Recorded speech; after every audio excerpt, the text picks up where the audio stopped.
umefikisha mbele yangu. Hapa? Hapa ni watu watatu, twende tuone kama station kama utapata. Nakwambia watu watatu nimepeleka. Sasa nakwambia already kuna gari tatu zimefikisha mbele yangu. Ndio na sasa nimekuwa na wewe hapa.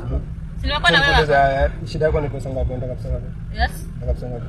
Kama gani? Unataka pesa ngapi? Hapa hujaongea na wenzako mnataka pesa ngapi hapa? Wacha kuongelea story ya wenzangu kuongea. Mimi kuongea na 50. Leta 50. For no reason. Hivyo tu.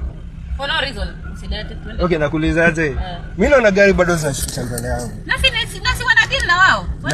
Nani? Naona uko peke yako. Sisi niko peke yangu kwani uone maskari wako huko mbele? Hata ma civilians wako huko mbele? Civilians. Unaona askari huko mbele hata wa civilian mwenye ako na radio gadgets? Nalipea msini. For no reason.